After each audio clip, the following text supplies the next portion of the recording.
سلام، من دوباره برگشتم. ببخشید که چند وقتی غیبت داشتم، سرم شلوغ بود از کلاس و کیک و سفارش و شاگرد، نتونستم براتون ویدیو بذارم. امروز میخوام بهتون یک کیک شکلاتی خوشمزه یاد بدم که میدونم خیلیاتون دنبال دستورش بودین.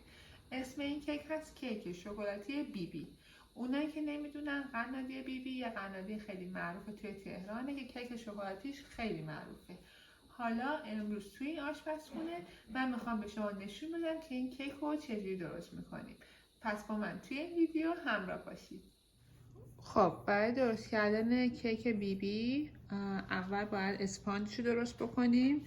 چیزایی که نیاز داریم هست تخم مرغ، شکر، آرد سفید یا اگه تونستین حتی چه بهتر آرد کیک استفاده کنید، پودر کاکائویی که رنگش یه مقدار تیره باشه که هم خوش طعم باشه هم رنگ خوبی به کیکمون بده، کره آب شده میخوایم و وانیل مایع که من اینجا وانیلمو از مغازه به نام کاسکو میخرم، رنگ قهوه‌ای داره. اگر در دستتون نبود میتونین از وانیل شکری هم به مقدار 1/8 قاشق مربا خوری استفاده بکنید.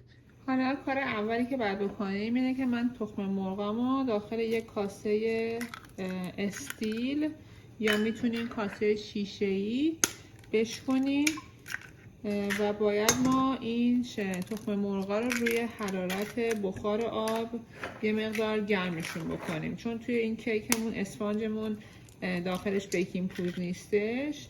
با گرم کردن تخم مرغ باعث میشه که بهمون پف کیک بده و حالت خیلی اسفنجی به خودش بگیره. من همه تخم مرغا رو داخل ظرفم میشکنم.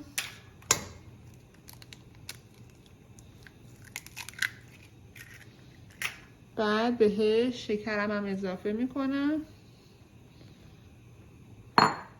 خب حالا من این کاسمو گذاشتمش روی یه حرارت بخار آب، زیرش هم کم میکنم که آروم باشه حرارتش و باید با مفتول من این مخلوط رو انقدر بزنم تا به دمای 43 درجه سانتیگراد یا 110 درجه فارنهایت برسه. این مخلوط رو مدام هم بزنید تا تخم مرغاش حالت پختگی ایجاد نکنه و کاملا گرم بشه. خب این مخلوط رو من مدام هم زدم، الان دماش شده 111 درجه فارنهایت و آماده است که من با همزن برقی بزنمش. بعد من این مخلوطم رو گذاشتم روی کاسه همزنم با سرعت بالا، آخرین سرعتش. من باید این مخلوط به مدت 3 دقیقه بزنم.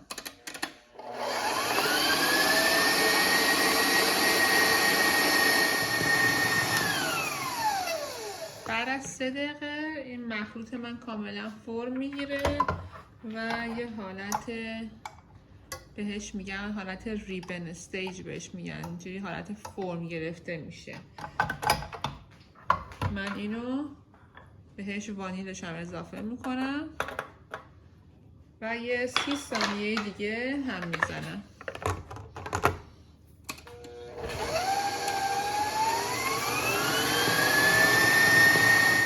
تخم مرغا من وقتی آماده است که این خط تخم مرغ از روی مایم خیلی دیر محو بشه. حالا باید مخلوط آرد و پودر کاکائومو توی 2 مرحله بهش اضافه بکنم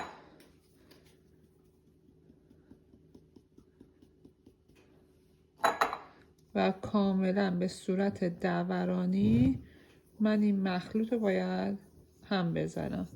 این مرحله از کارمون خیلی مهمه چون پف کیکمون کامل بستگی به این مرحله داره.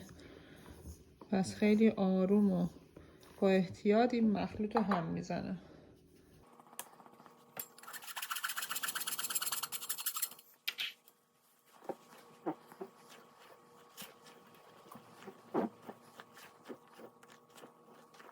بعد که مخلوط دیگه تقریبا تمام شد و هم خورد، کره‌ای که از قبل آب کردم و یه مقدار از مایم رو میریزم داخلش. این کار باعث میشه که کرمون با مایمون همدما بشه و باعث نشه که پف تخم مرغا بخوابه.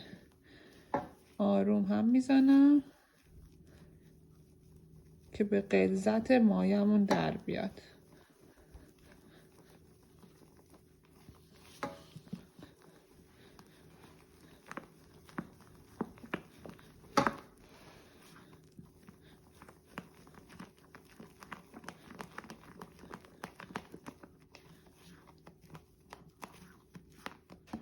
بعد به مایم اضافه میکنم.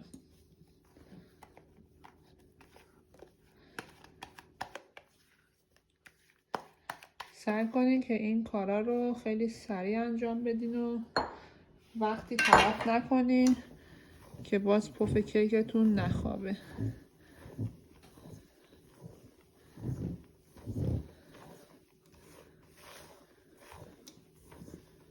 ما برای آخر کارمون به یه همچین غلظتی نیاز داریم. اگر مخلوطتون از این رقیق تر باشه کیکتون به هیچ عنوان پف نمیکنه.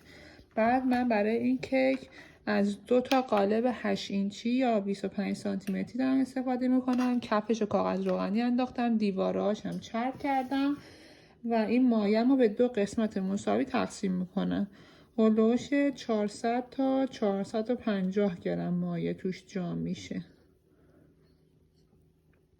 بهتره که همیشه قالباتون رو وزن میکنین که مطمئن باشین که کیکتون به یک اندازه میپزه.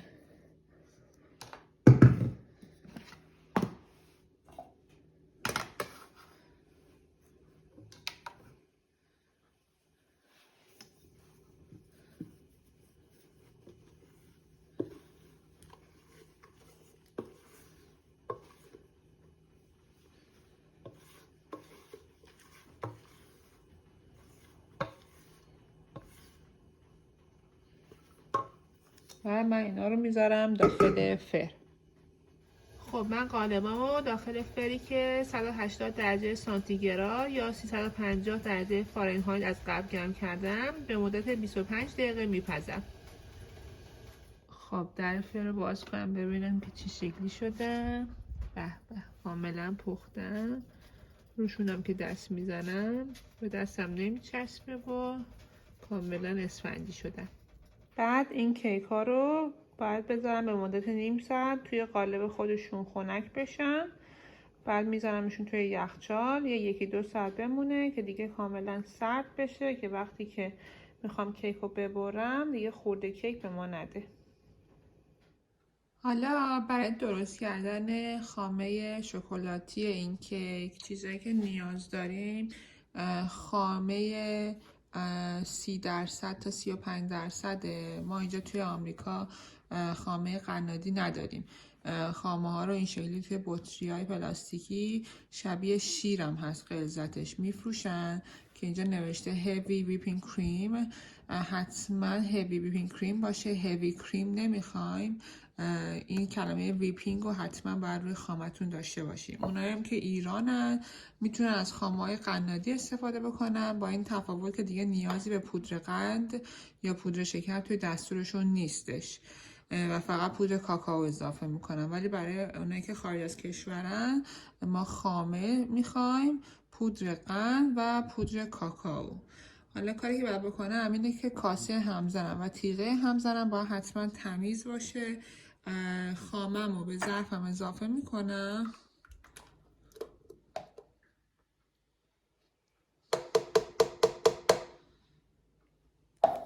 پودر قند و پودر کاکائو هم همینجور.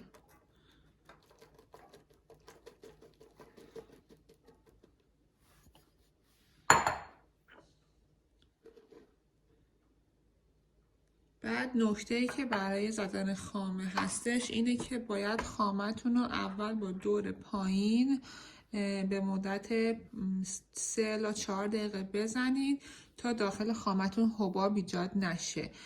بعد سرعتش رو متوسط میکنید، بازی 2-3 دقیقه میزنه و آخر سر سرعتش رو میبریم بالا. اگر من از اول این خامه رو با سرعت آخر و بالا بزنم داخل خامم خیلی حباب میفته و خیلی قیافه قشنگی به کارم نمیده.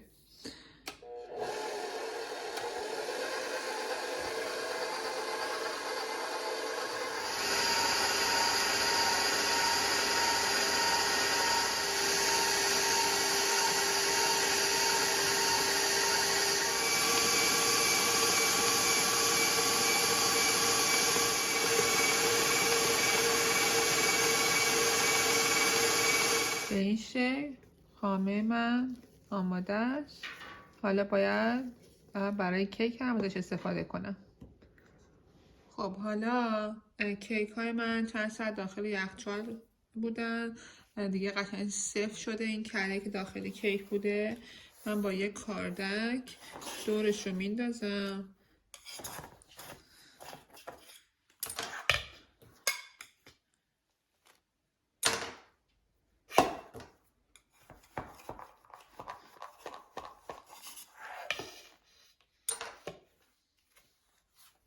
به این شکل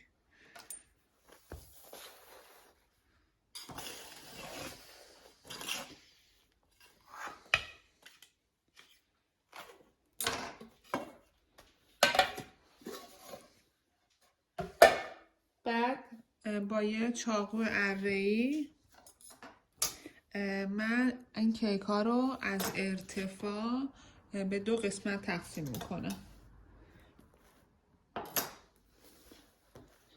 طوری که میخوام ببرم اینه که چاقومو وسط ارتفاع کیک هم قرار میدم.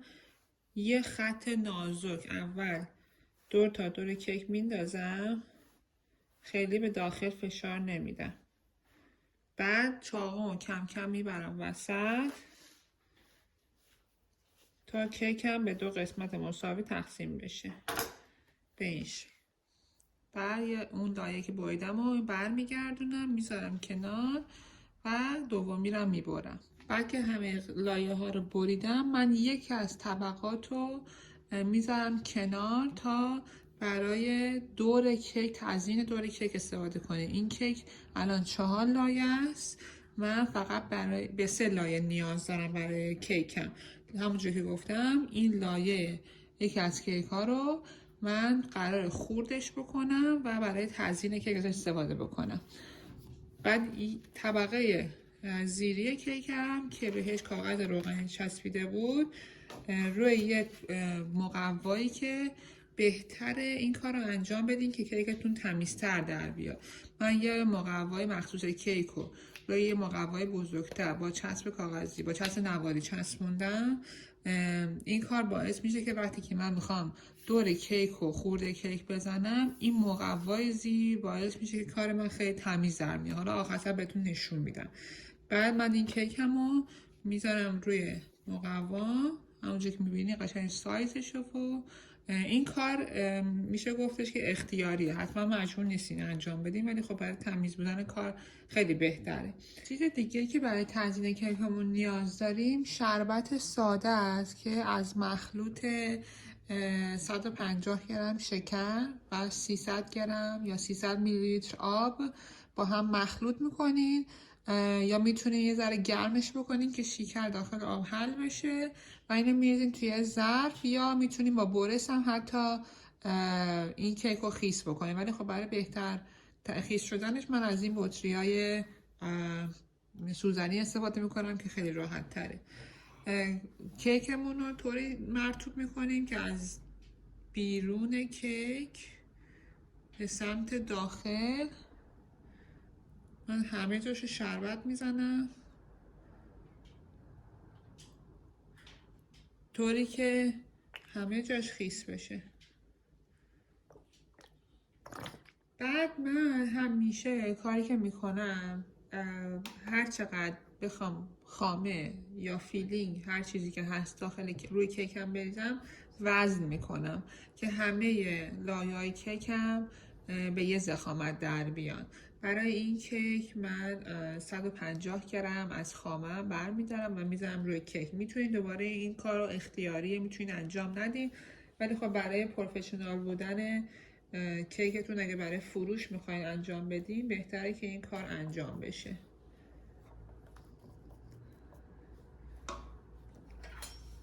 بعد با یه کاردک مخصوص کیک این خامه رو من روی کیکم همه جاشو به یه ضخامت پخش میکنم.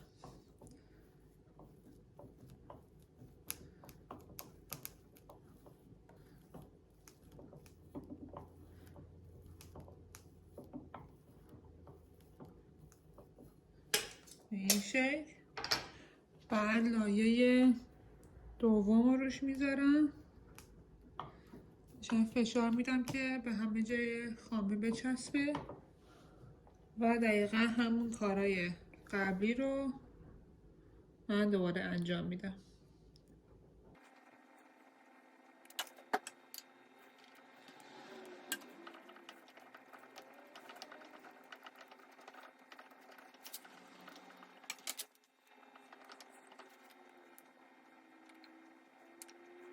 بعد باقی مونده خاممو دور تا دور کیک روش و همه جاشو میپوشونم.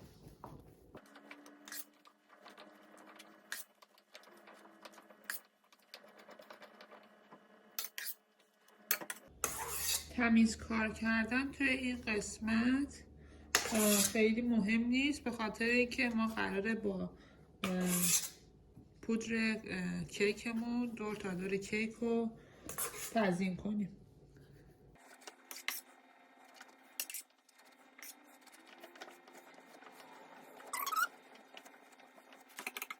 و لبهای کیکم کامل صاف میکنم.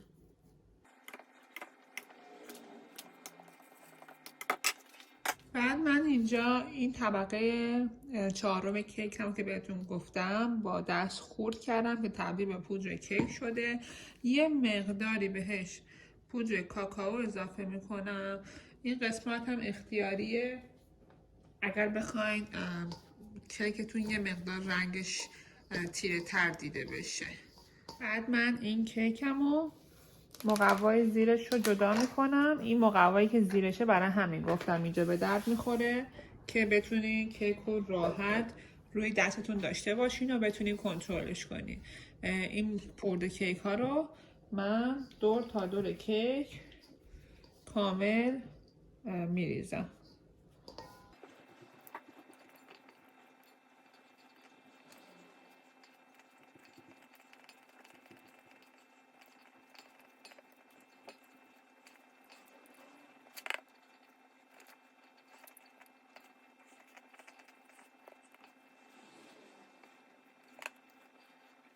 کیکتون رو به حالا هر ظرف دلخواهی که دوست دارید منتقلش میکنید.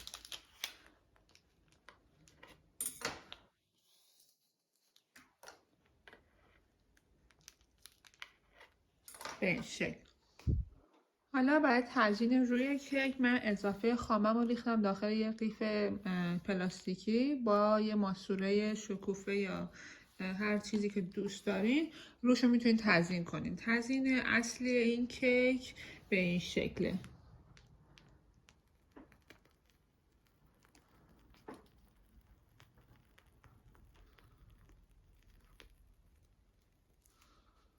یه خط وسط داره.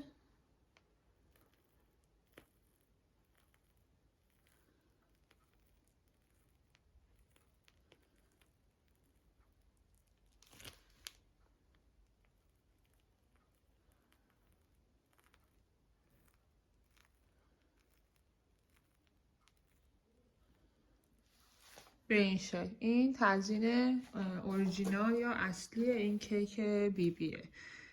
حالا شما باز هر جور که دوست دارید میتونید تزیینش بکنید. به این شکل خوشگل و خوشمزه.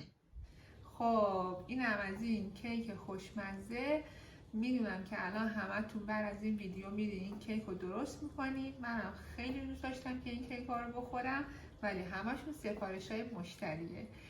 مرسی از همگی، نوش جون همتون. تا دستور بعدی، خداحافظ.